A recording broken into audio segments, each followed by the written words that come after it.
Next question है, bank में जमा धनराशि 50,000 रुपए पर 15% वार्षिक चक्रवृद्धि ब्याज की दर से 2 वर्ष के ब्याज की गणना कीजिए। तो यहाँ पर आपको सिर्फ ब्याज ज्ञात करना है, और कैसा ब्याज ज्ञात करना है? चक्रवृद्धि ब्याज। तो आपको पता है कि सबसे पहले हम मिश्र धन ज्ञात करेंगे और उसके बाद फिर ब्याज ज्ञात करेंगे। सबसे पहले क्वेश्चन में आपको जो जो जानकारियां प्राप्त हो रही हैं वो दिया है करके लिख लेंगे। दिया है 50,000 रुपए पर, यानी कि ये हमको मिल जाता है मूलधन।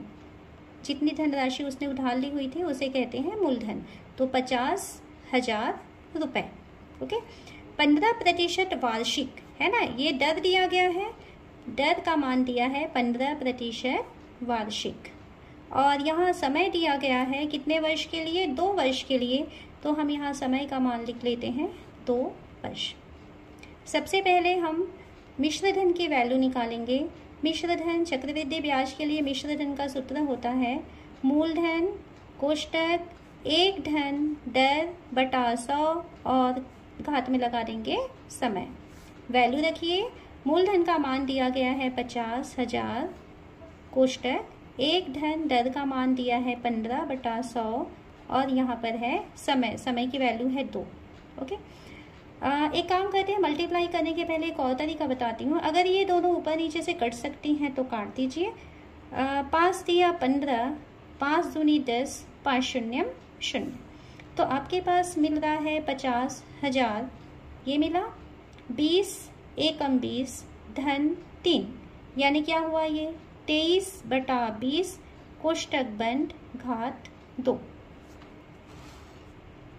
बराबर 50,000 कोष्टक का मतलब गुणा 23/20 गुणा 23/20।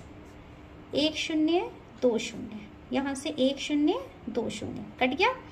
2 से कट सकता है, 2 एकम 2, और ये 2 से कटेगा 2 दूनी 4 बचा 1, 2 पंचे 10 बचा 0, 250 हो गया।